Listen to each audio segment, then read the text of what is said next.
Hello, welcome to Gardener's World. This is homemade comfrey tea that I'm feeding to the citrus. Citrus are plants that like lots of feed and water in summer and then starvation diet in winter.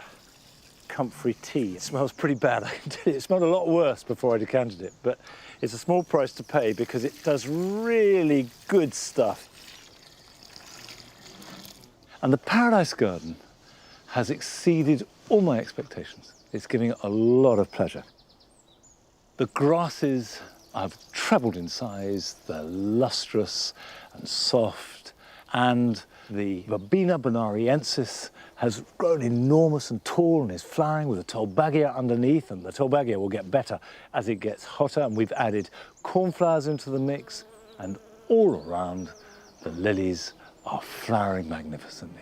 And as good as the flowers is the fragrance. On today's programme, Nick is at RHS Harlow Car near Harrogate, luxuriating in the lushness of their bog plants. Having moist soil creates a fantastic habitat that can allow you to support all sorts of beautiful plants. Francis is on the Isle of Man, visiting an allotment where plants that are used to make cosmetics take centre stage. So antioxidant, antibacterial, anti-aging, everything. And I shall be adding some new spires of colour to my cottage garden.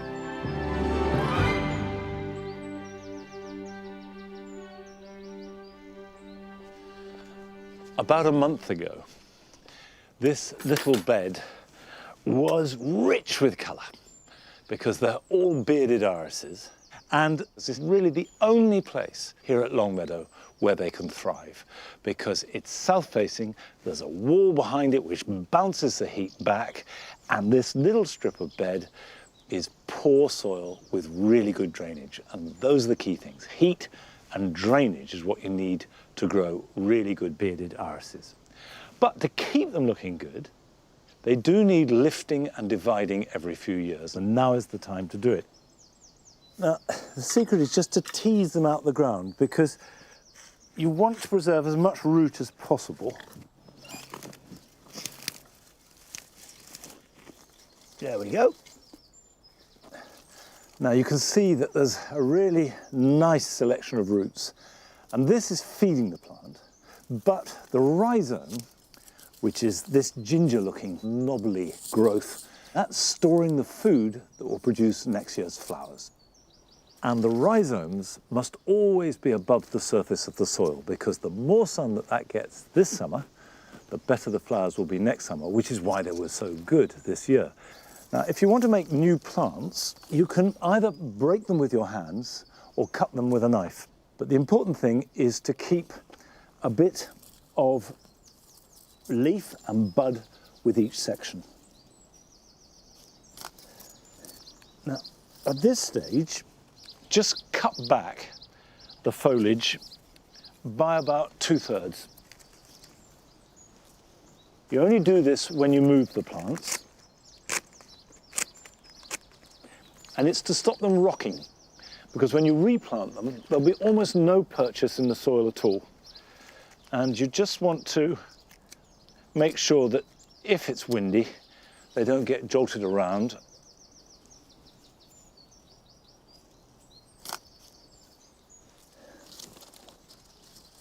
Right, let's put that back where the original plant was. Now the rest are going to go in this end bit, which is pretty compacted. So I'm just going to dig that over. I'm just going to sprinkle some grit on there and work it in. Drainage is the key.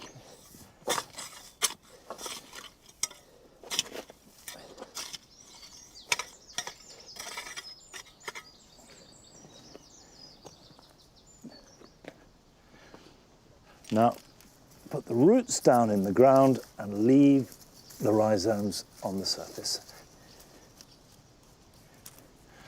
Those will get established very quickly, but always, even for plants like this that love hot sunshine and really good drainage, give them a soak.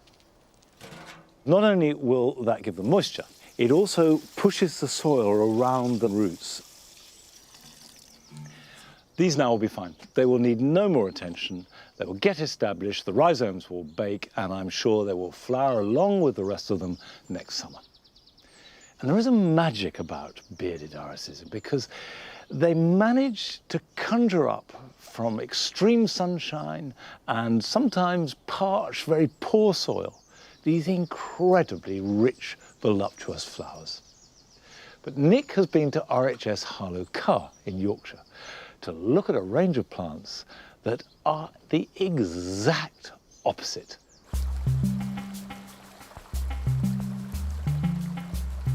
Lush and luxuriant foliage. Unusual in shape. Big in size. A splash of vibrant colour. And great at supporting insects and small amphibians. Plants that like boggy conditions bring an extra dimension to your garden. The term bog or bog garden has potentially negative connotations, but actually all a bog is an area of ground that's saturated with water but not stagnant. So if you've got that naturally occurring in your garden, or you can recreate it, it opens up an incredible opportunity to grow the most desirable group of plants.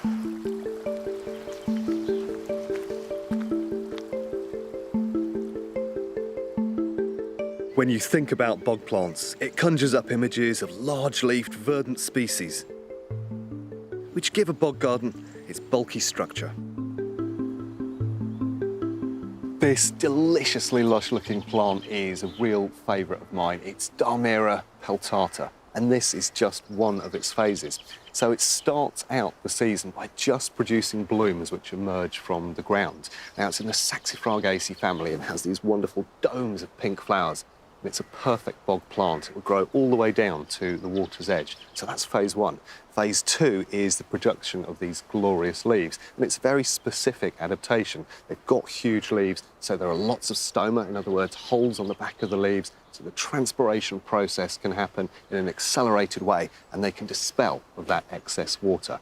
And the final phase is into autumn, where these leaves take on delicious, ruddy red tones and look absolutely spectacular. Verdancy in a bog garden needn't mean a lack of colour.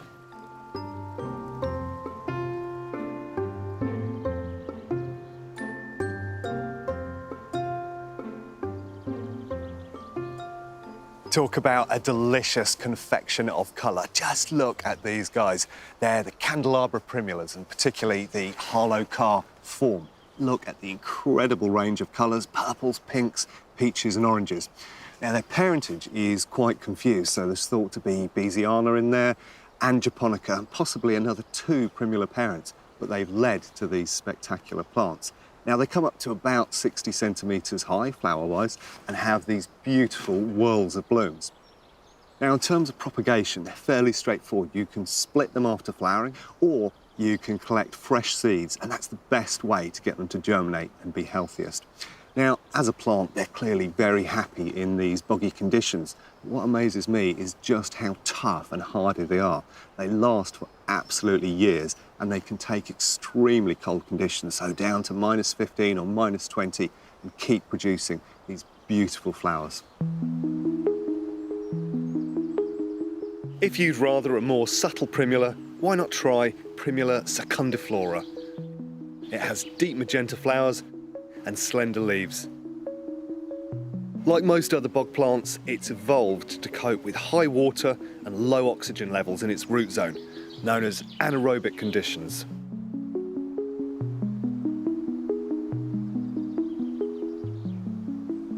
Lots of us grow bearded iris in our gardens, and they're renowned for liking to be baked in the sunshine. But this iris is very different. It's a true bog plant. It's called Iris chrysographs. It has these beautifully deep flowers. Now, they appear at first glance to be black, but in fact, they're the deepest of violet tones. And for that reason, it's really important where you site them in the garden. They need a pale background. Something like these ferns works brilliantly. It will flower through late spring and early summer, and then the flowers will die back. They can be cut off, reasonable foliage into the autumn, which will then disappear, ready to re-emerge in spring. What I think is particularly special about this is that the falls, in other words, these lower petals, are so distinct. So it gives you this wonderful lax form, just creates these deep, delicious domes of velvet. Bog plants have adapted in all sorts of ways to deal with very, very damp conditions. However, there are some really special plants that can grow in all sorts of different environments. And this is one of them. It's Xanthodeschia aethiopica. And it comes from South Africa. And there, I've seen it growing on cliff sides. Yet here, it's growing directly in water as a marginal plant. It will also grow very, very happily in boggy conditions, and it will grow in the garden. So if you've got an area in your garden that floods at certain times of year, becomes very wet and then dries out again, this is the plant to go for. Now, it has this fantastic lush foliage down at the base, which stays there for most of the herbaceous season, so April through to about October. And then you get this run of flowers through most of the year. Beautiful arum quality to them. And for me, the special thing is that you can cut these and they will last for at least 2 weeks in water in the house.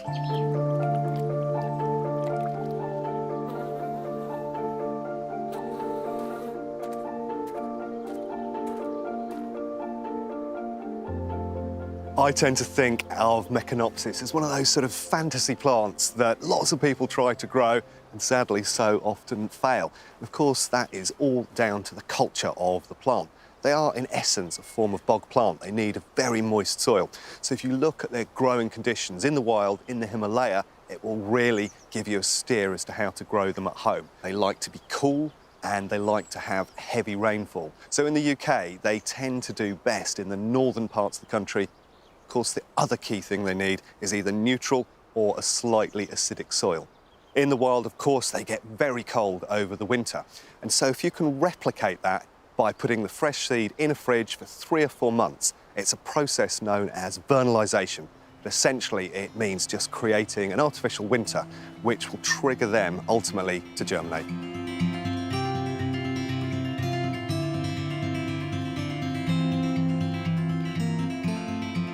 Lots of us have damp spots in our gardens. Sometimes they're naturally occurring, or they might be as a result of a leaky pipe or an overflowing pond. They needn't be seen as a disadvantage. In fact, having moist soil like that creates a fantastic habitat that can allow you to support all sorts of beautiful plants.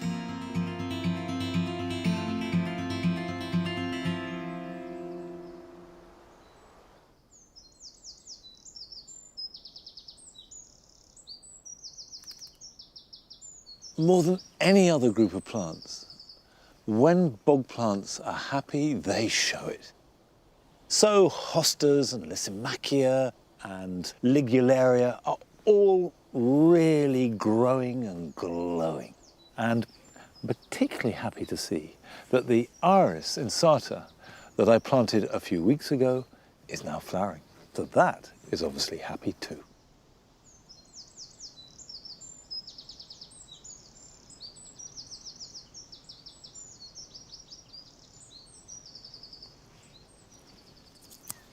This is a variety of pea called Blauschocker.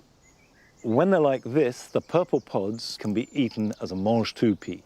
But if you leave them, the peas will swell out and then you can pod them as normal and the peas are delicious too.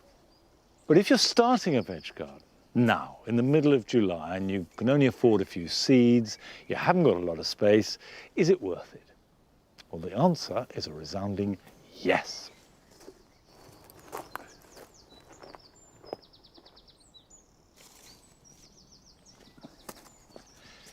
If you've got a patch of ground or even a large container and you want to grow some vegetables, there is still time. What I've found myself with is this raised bed. I've cleared away the broad beans, so I thought I could use this as a trial plot. It's small but big enough to grow a number of different vegetables, and if I sow them now, Let's see how they do by the end of summer.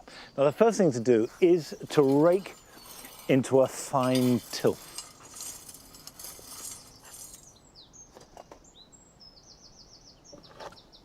The first thing that I will grow in any plot of any size is some lettuce.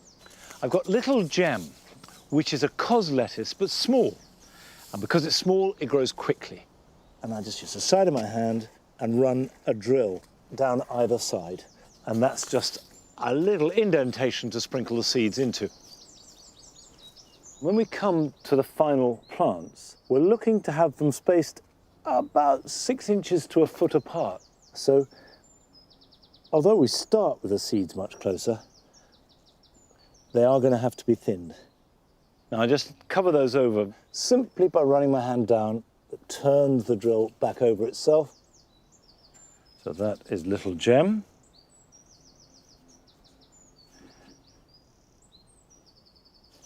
Now, I've got another type of lettuce called salad bowl.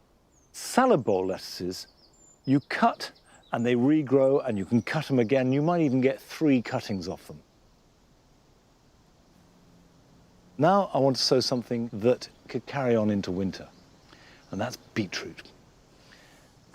And I've got a golden beetroot here. Lovely yellow, sweet beetroot. And the seeds are much bigger.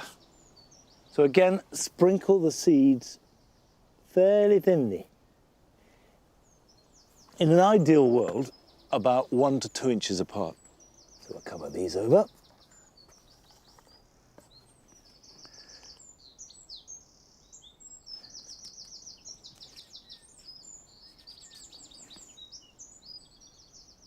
Now I've got room for one more member of the beet family. I think some spinach would be really nice. So, spinach renegade. Beetroot, spinach and chard are all the same family. Right, let's sprinkle them along. Cover them over. If you don't have a lot of room on a horizontal level, that doesn't stop you going up. And I want to grow some climbing beans. I won't get many in this space, but enough to make it worth doing. So I've got a few sticks, and the idea is that you have one plant growing up each support. That there.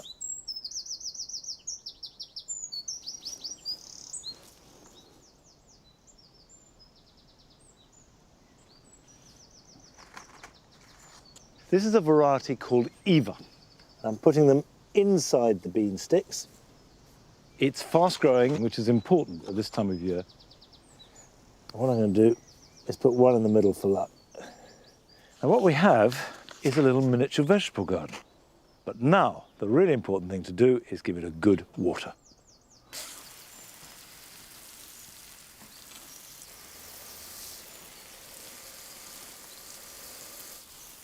Now, the combination of moisture and warm soil means that these seeds will germinate very fast. We'll see them grow, and then they will need thinning, but I'll show you how to do that in a few weeks' time. And trust me, go and get some seed, sow them in a little patch of ground, and you will be enjoying your homegrown veg in a month or two's time. It really is worth it. Now, Frances has a full-blown allotment in Kent. And I know, having talked to her, there's a lot to do and she's very involved in that. But this week, she's actually off her allotment, looking for inspiration much further afield.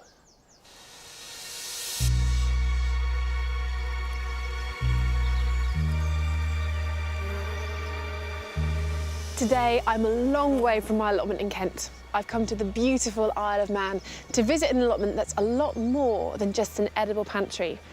It's a natural living beauty parlour, full of stuff that's good for you on the inside and on the outside. Tanya Anderson has been allotmenting for nearly 10 years, and her plot is overflowing with plants that heal, soothe, rejuvenate and beautify. This looks amazing. Thank you. Oh, and it smells amazing. I wish you could smell this. This is just, oh my goodness. So these are soaps and bath products, salves, skincare, all made with herbs and weeds as well from here at the allotment. Is this just one plot that you've got here? I've got a smallish plot, and I have different skincare plants interplanted with vegetables and perennial fruits. I grow peppermint, roses, lavender, and basically create beautiful things for your skin from your allotment. So I can see all your sort of normal allotment produce, but when did you start doing the extra bits? Well, I started getting interested in making beauty products when I lived in London, and I experimented with making lip balms and really simple bath products and things like that. And then when I moved to the Isle of Man, I got this allotment. I took a beekeeping course, so I had honey and beeswax to use. And it was my opportunity to start growing botanicals that I could use in skincare.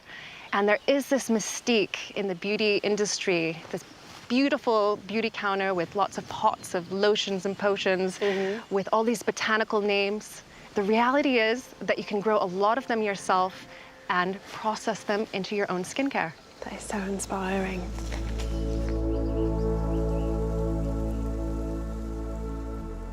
Plants have been used in cosmetics and skincare for centuries. As far back as 10,000 BC, the ancient Egyptians were using oils and lotions scented with myrrh, thyme and rosemary to protect and soften their skin. And in 2019, it's brilliant to see those principles still being put to good use on a humble allotment. I'd like to show you my favorite skincare plant. It's just here, calendula. It's the workhorse of the allotment. Yeah. A lot of us already have it as a companion plant or for edible flowers, but it also has properties that make it really important for skincare. So it's a healing plant. There's resins and all different types of natural plant chemicals that can relieve inflammation, that can help soothe eczema, good for acne, chapped lips. It's just amazing. That is incredible. I mean, I know it's used for dyes as well, isn't it? So it's like a real all-rounder. Are there particular varieties or cultivars that are better than others? I would say stick with the ones that are orange, so like Indian Prince. Okay. There's also varieties that are medicinally important. So the more orange the petal, the better it is? That's what they say. So the orange petals are much higher in resins, so they have those components for healing. Yellow is fine as well, but they say that orange is better. So antioxidant, antibacterial, Antibacterial, anti-aging, everything. and you can eat them. And you can eat them, and they're so cheerful. They can even bloom in the middle of winter. Calendula brings a happy pop of colour and grows easily in gardens, allotments, containers, and even window boxes. It's an annual, but it will self-seed everywhere, so this really is a plant that anyone can grow. So we've got our calendula flowers. What That's right. lovely things we're going to make with it. So first of all, when we're making things like salves, which we're going to make just now, we need to completely dry the flowers to get all the moisture out. Okay. And then you put them in a jar, about 2/3 full, and then pour a light carrier oil over them. So sweet almond oil or grapeseed oil is a really good option. And then you let them infuse for at least 3 weeks, up to a couple of months, in a place that's warm, but out of direct sunlight. Okay. And then you can see this lovely golden infusion. So the next step after this is actually straining the flowers and the oil. So if you're thinking about using calendula for a particular skin issue, it's best to always speak with your doctor or dermatologist first, and then go from there. You're getting skin therapy just by doing this. Your hands are covered in it. Aromatherapy muslin. Oh, it feels really satisfying just squeezing that last bit out. This hand salve recipe begins by melting beeswax. Then, Tanya adds some of that infused calendula oil, along with comfrey oil and plantain oil, also made from the allotment and all known for their fantastic skincare properties. A slow stir, and then with the pan off the heat, geranium essential oil is added for more glorious fragrance. I just love the scent of it, but it's also said to be anti-aging and anti-inflammatory as well. Sounds good to me. It just smells amazing. As soon as that goes in, It's just lovely. Once the mixture starts to thicken, it's poured into containers and allowed to set.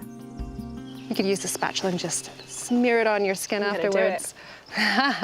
Well, my hands are so oily already, I won't even notice, but...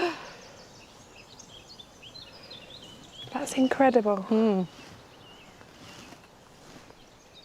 I took way too much. Do you want some of mine? Just let it cool completely, get to room temperature, and then you can put lids on, and they're good for a year. A year? That's my Christmas present sorted. There are hundreds of plants that can be used for cosmetics and skincare.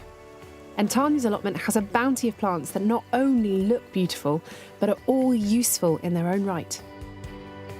Chamomile is often known as a miracle herb, again with great properties for soothing skin irritation, as well as stomach upsets and vomiting. It's even thought to ease anxiety and insomnia. But this living beauty parlour isn't just down to Tanya. She's had a little help from some little friends. These are your bees. These are my colonies, and there's primrose and bluebell. They love going into the allotment, pollinating veg, flowers. Do you use any of the stuff that you get from the hives in your cosmetics? So both beeswax and honey are amazing ingredients. We've used some of the beeswax today. So beeswax is really protective, so it leaves a nice coat on your skin. Honey, it draws moisture from the air to your skin, so it keeps it really moisturized. But it's also an exfoliant, so you can put it on your face as a mask and rub it in, and then, yeah. Oh, that sounds really sticky. There is plenty of information out there about the benefits of eating healthy food and being careful about what we put into our bodies. But equally important is what we're using on the outside. Tanya is using her allotment to grow multi-purpose plants, from delicious edibles to healing herbs and beautiful botanicals. But I'm not one to pass up an opportunity to try something new.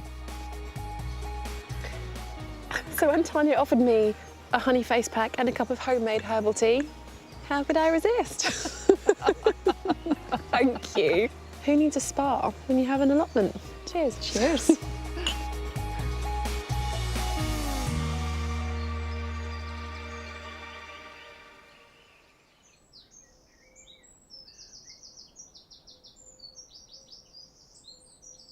You see, that is where I've been going wrong all these years. I'd be looking 20 years younger if I just slathered honey all over myself.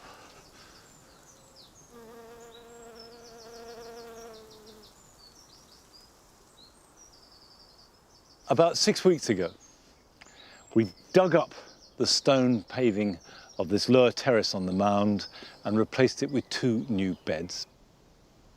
And the colour scheme is pale yellows and pale blues. And by and large, it's shaping up very nicely. Some things are looking fantastic. This Achillea Martina, along with the Rose Vanessa Bell, is a really good combination. And I like the way that the blues of the agapanthus and the lavender and even the purple of the thyme, which is really at its best and wonderful for bees, are picking up with the geranium, the nigella and the cornflowers. The one major drawback is because we had to bring in topsoil from elsewhere in the garden, we've also brought in a whole rash of weeds. And there's no solution except just to get down your hands and knees and hand weed them.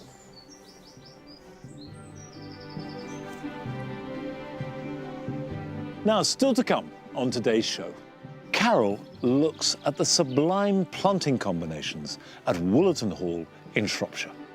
Most of us gardeners spend a lot of time pondering about what to plant with what. But this garden delivers a masterclass in plant association. But first, we're off to Huddersfield to see how one woman's passion for bees has helped to transform a school. Morning, ladies. How are we doing today? Looking lovely. My name's Yvonne Kilvington, and I work here at Ashbow School, but out of school, I'm the Yorkshire Bee Lady. I'm responsible for maintaining the vegetable beds, the gardens, looking after the bees, the hens and the duck, not forgetting Donald, with the children's help as well, and bringing the children out into this fantastic environment. I've had a love of bees since I was a little girl. I'd run after bees, butterflies. That was my childhood, and coming here, that's what I wanted the children to experience as well.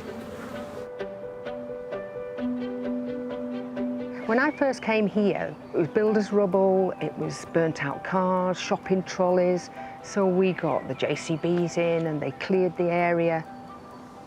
I had a vision what I wanted it to look like. Borders, wildflowers, nicely mown grass in areas, but a lot left wild. So you can see here we've got red campion, we've got aquilegias, we've got lots of perennials, and most of the perennials are really good for bees.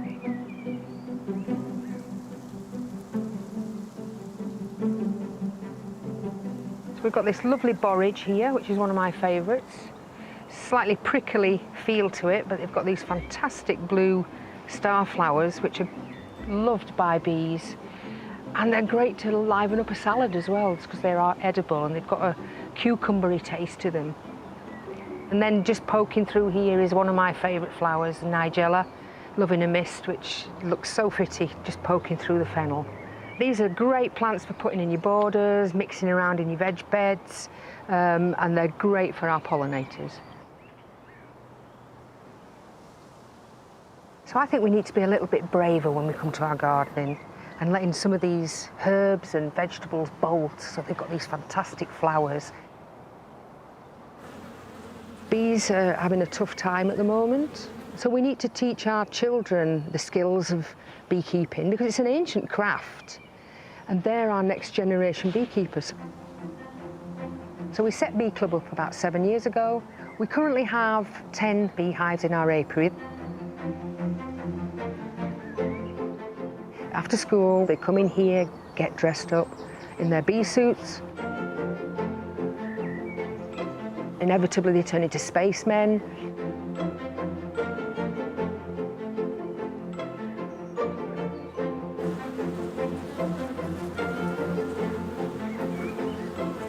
Where have the bees gone? Did they fly out? They've gone down in between these gaps, down into the hive a little bit deeper. Is there a king bee? There isn't a king bees there. There are lots of drones, and the queen has lots of boyfriends. We've had all the great queens here. We've had Bee Elizabeth I, Bee Elizabeth II, Queen Beyonce. So these names do stick. They send out their oldest members to do the hardest job. And that would be the equivalent of us sending all our pensioners out to go dig up the motorway. It is quite ruthless in there, so, but that's bees for you. The children's attitude and view towards looking after our pollinators has really increased. They know the importance of bees play in our survival, so they have a good understanding of the importance of looking after nature. So what we've got here is cornflower, and it's just got a little bud down there somewhere, but it's a lovely blue colour. A famous person said that if bees went, humans wouldn't be able to live, because bees pollinate a lot of our things. So I'd say we've got a win-win situation here. We've got a win situation for the school in that we're growing our own vegetables. A win situation for the bees because we're providing vital forage for them, and it's teaching the kids about the importance of the role that they play. Doesn't get any better than that, does it? It's about planting from one side of the year right through to the other. So starting January, February, you're thinking about snowdrops, crocus, those early spring bulbs that provide a rich source of pollen, right through to the end of the year, looking at things like ivy, allowing your ivy to flower, because the flowers are really pretty. They're like little fireworks, and the bees will be all over that at the end of the year, because that's the last forage that they're likely to get.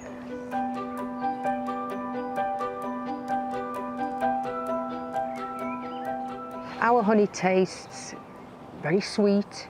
So there's a mixture of all the summer and the spring that you find around here. So it's sunshine in a jar, really. Nice and sugary. Is it me who's going to eat it all? Are you going to? I don't know. Because I could eat it all. Think I'd turn into a bee if I did? Yeah. Hopefully. Hopefully.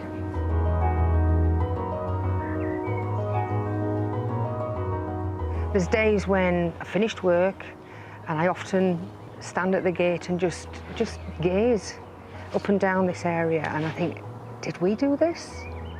It's a place to come and contemplate. They make me feel happy, and that's hard to describe, because unless you put your hand on a beehive and you hear their hum and you can smell the smells of the honey, see the queen, see the brood, you can never feel what a beekeeper feels.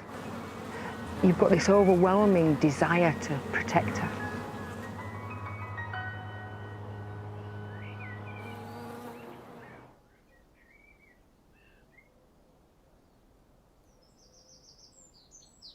It is incredible when you think about it, the closeness and intensity of the relationship between people and honeybees. And I've slowly been delving into that world as I learn about bees. I've been keeping them for a couple of years now under the guidance of Gareth, who is my mentor. And he came here a few weeks ago, and we opened up both hives and they both had honey. And Gareth took a few frames away with him and he brought back some honey for us to enjoy. Now, it does smell distinctly floral.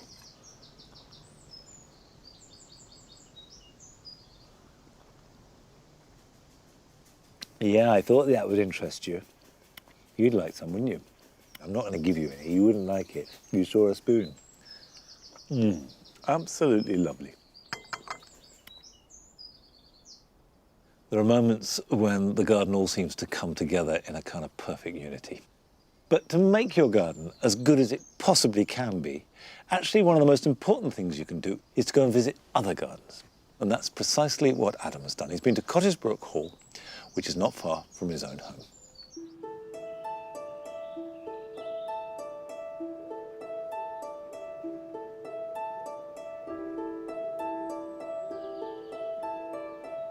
You know, this place is only 50 minutes from my house. It's taken me nearly 10 years to get here. Why did we do that? If something's miles away, we'll go. If it's on your doorstep, you never quite get there. But I'm here now, and I'm going to enjoy it.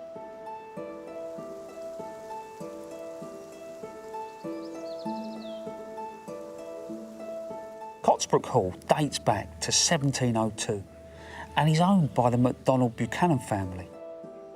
Since 2017, the garden has been nurtured by head gardener Craig Rudman. It looks stunning, doesn't it? Yeah. Craig, I've obviously chose a wonderful day to come round and walk around the garden. In the Northamptonshire sunshine? Exactly. How would you describe the garden? It's fairly complex. I would say the overriding feeling is one of intimacy. We've got lots of fairly small garden rooms, some cracking statuary, some brickwork that dates back to the beginning of the 18th century. How has the garden evolved since you've been here? We've worked on a couple of major projects, really.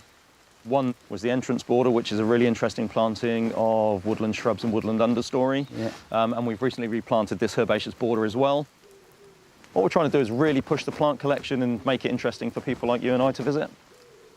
What size is the actual ornamental garden?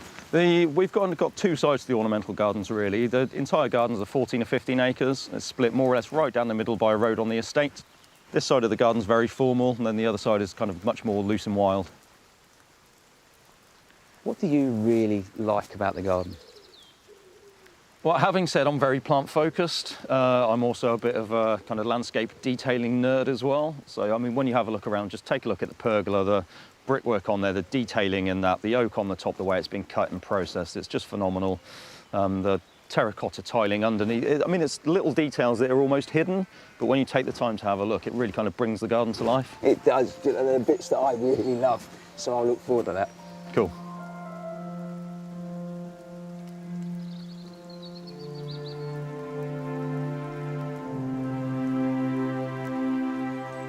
Even in this rain, This smells absolutely wonderful. It's a white wisteria, which flowers that bit later, and it's holding on really well.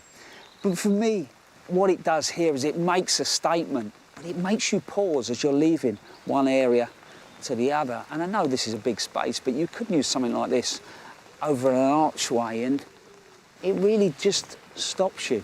You can enjoy the space and then move on.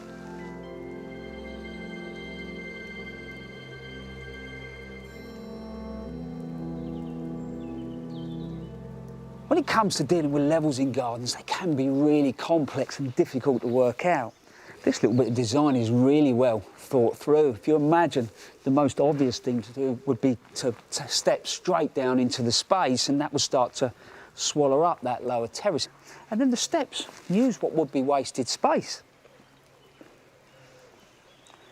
But they're quite shallow, so it's quite a relaxed movement down. I even love the little detail at the bottom that extends out into the lower courtyard. And for me in here, the final detail I think that works well is the brickwork on the walls, and the house is picked up in the horizontals, and it really sort of brings a cohesion to the whole space.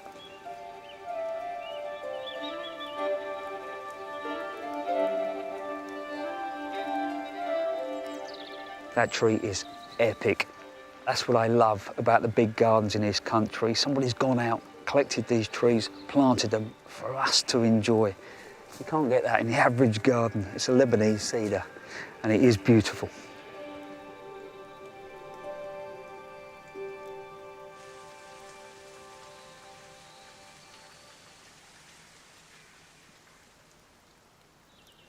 It's really caught my eye. You can see the rain is bringing it alive. It's really quite a simple but elegant piece of design.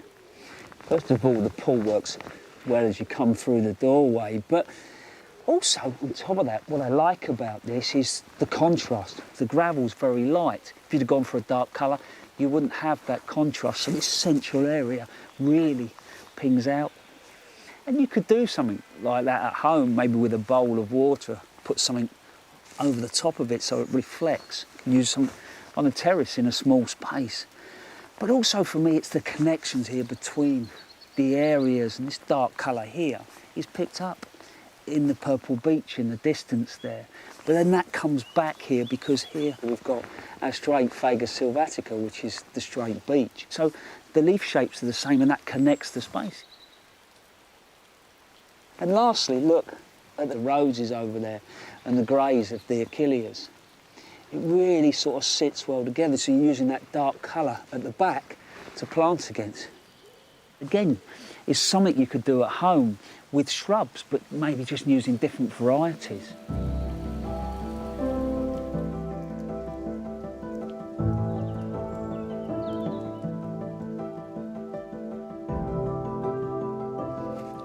This is incredible. I love Gunnera. Admittedly, some places in the southwest are looked upon now as being invasive, but for me, they're an upside-down umbrella. They catch the water and then they take it down the spiky stem right into where the plant needs it.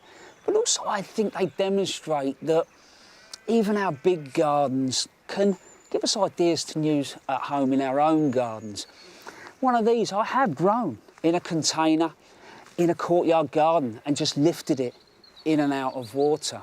It's amazed me today because I wasn't quite sure what to expect, but it's been put together in such an understated and elegant way. And I tell you, I am not going to leave it 10 years before I come back again.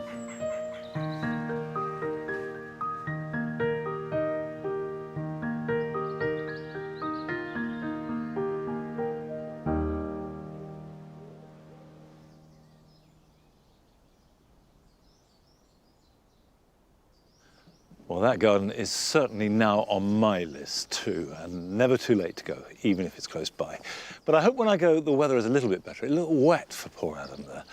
And we did have a terribly wet June, and the roses here in the cottage garden hated it. But now we've had a bit of sunshine, they've perked up, and are still going strong.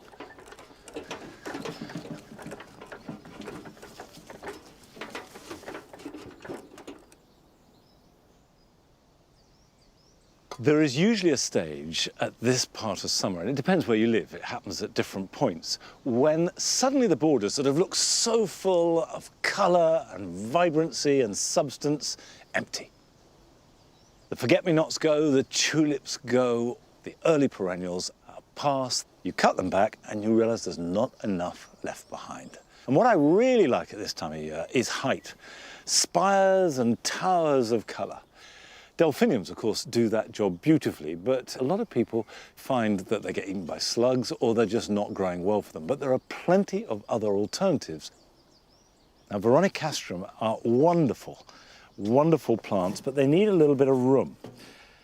I've got Fascination, tall, almost bottle brush flowers, ending in slender minarets. It's a really statuesque plant, and the beauty of this is it will flower from now right through into autumn. And like all Veronicastrums, they absolutely are full of pollen and nectar, and they are a magnet for all insects. They like a fertile, rich soil with good drainage, and they don't like drying out.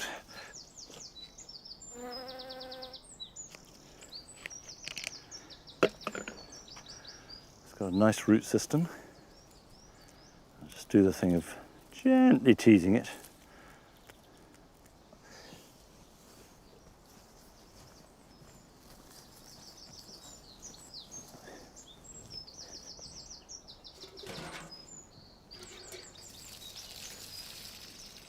This Veronicastrum Fascination is, I think, already looking as though it belongs here.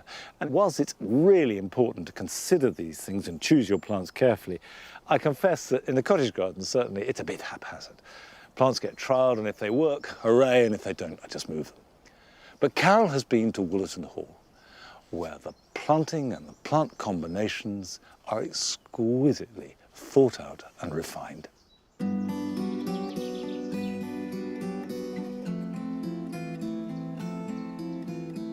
Most of us gardeners spend a lot of time pondering about what to plant with what. But this garden delivers a masterclass in plant association. At every twist and turn, you're presented with beautiful plants, exquisitely arranged in the most painterly fashion.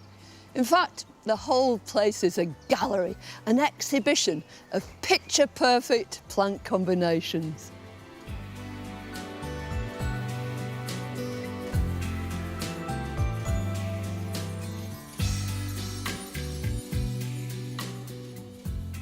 This is a perfect example of how cleverly plants are combined in this garden. Here you go through a series of pinks, starting off in the foreground with these big round flowers of this lovely rose, Olivia Rose Austin.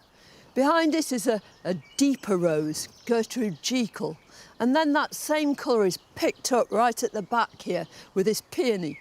Everybody loves peony bowl of beauty. Pink outer petals and then these petaloid white bits making this sort of powder puff centre. And then the whole thing is punctuated by foxgloves, again pink and white.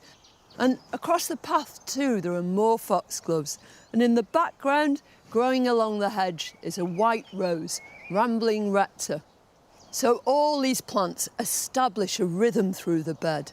They take your eye through, so you're constantly looking backwards and forwards and enjoying every plant in here. But what happens when the foxgloves have dropped their flowers and the Rambling Rector is no longer rambling? It won't matter, because taking over from them are a wealth of other plants. There are asters, big blocks of phlox.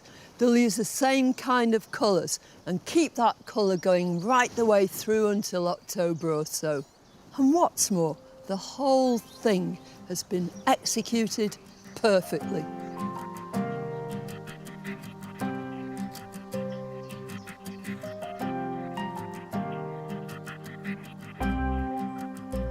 This has to be one of the most romantic and intimate corners of the garden. It's utterly beautiful. This gorgeous apricot rose is Lady Emma Hamilton. It opens from almost red-stained buds. It's got bronzy foliage too. And that's repeated in the centre of this white mullein. This is Verbascum Shakespeare album. So not only is there a tiny repeat of the colour within it, but also it adds these tall vertical spikes. And then in the background, this railing covered with this dainty clematis. This is Clematis anita. And in the foreground, a seat. It's white, but it hasn't been painted recently, and that's deliberate too, because that lovely rusty colour just picks up the colour of the rose. The whole thing it's symphonic.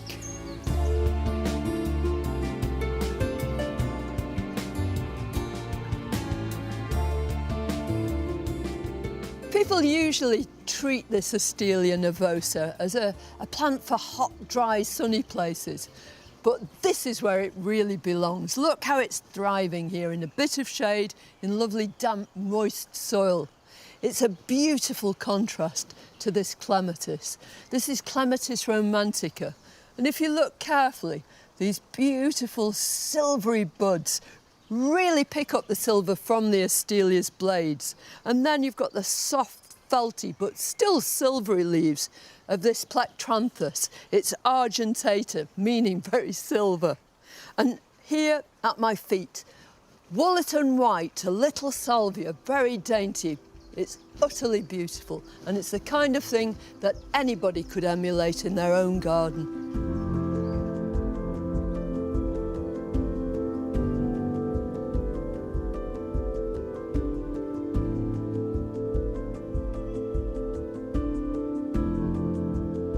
This has to be one of the most peaceful corners of the garden, as the centrepiece is a rose aptly named Tranquility. And to set it off is this little salvia called Schneehügel, Snow Hill. These feathery white spikes are soft and gentle, and the green almost merges with the white and takes you through to an Artemisia. Artemisia ludoviciana, Valerie Finis. And then a combination of those greys, greens and whites is this Miscanthus. It's Morgenlicht, morning light, and it really does complete this perfect little cameo. There are other mouth-watering vignettes within the borders.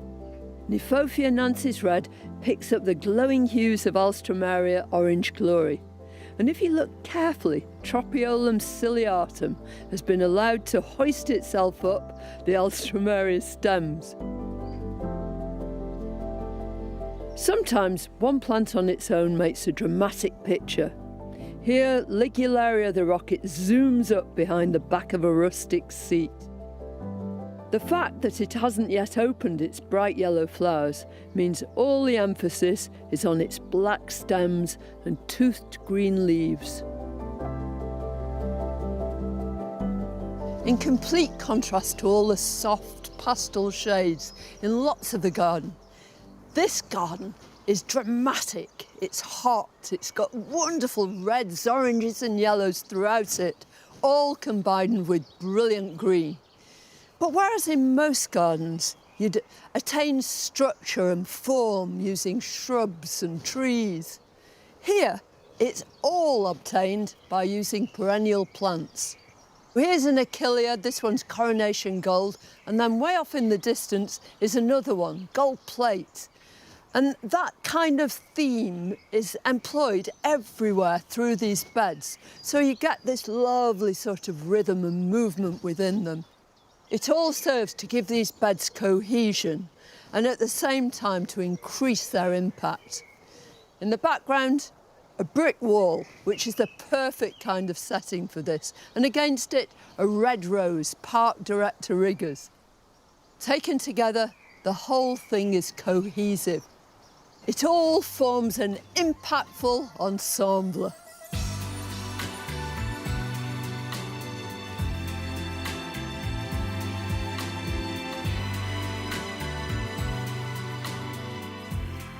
How inspirational. What a stimulating experience to walk through this garden. Although it's full of ideas you want to steal or borrow, what it does above all else is teach you the importance of experiment, of adventure, and above all, to make your plants paint your pictures.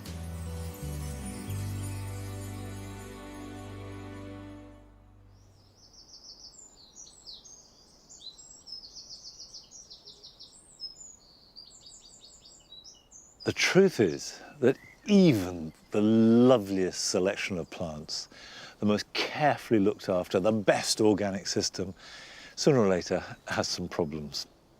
And if they grow Solomon seal, the chances are the Solomon seal sawfly will be at its work.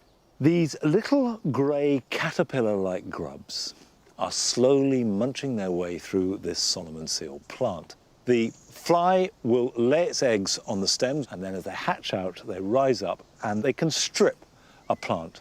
The extraordinary thing is that although it looks devastating, next year I can guarantee this will grow back just as well. And I think the reason why this particular Solomon seal has been affected like this is because although it's in shade, which it likes, it's quite close to the hedge, which is sucking up all the moisture. So it's too dry, so it's weakened. Because I've got other Solomon seal in the garden, which has got no sawfly on at all. Perhaps they're all here. Well, there's not much that I can do about this now. It's too late for this year. But here are some jobs you can do right now.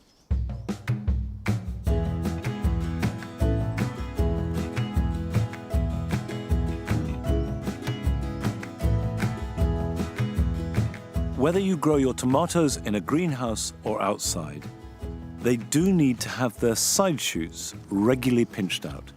This is the growth between the main stem and the leaves.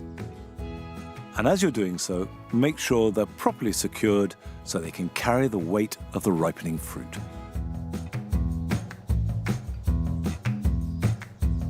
Although foxgloves have almost finished flowering, they are setting seed like mad, and little seedlings are growing all around the parent plant. So it's a good idea to dig up some and then pot them on individually. So these can then be planted out either in autumn or next spring where you want them to flower, rather than in just one cluster.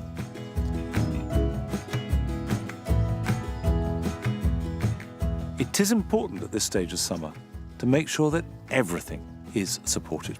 So tie in climbers like sweet peas, and vigorous annual plants like sunflowers should be firmly staked and regularly tied in.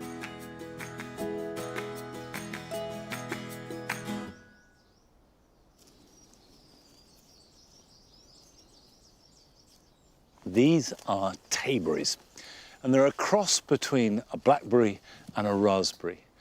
And many people think that they have the best qualities of both. They tend not to be grown commercially, so a brilliant plant to grow in the garden or the allotment. And the same with the loganberries, and they make wonderful jam, or you can stew them. And I think soft fruit is one of the least glamorous parts of gardening, but actually one of the best. So let's all celebrate what we've got and grow more for next year. I'm afraid there's no more today. We've run out of time. And I'm away filming in America next week, so Adam will be holding the reins on Friday next week at 8 o'clock. And then I'll be back here at Longmeadow in 2 weeks' time. So until then, bye-bye.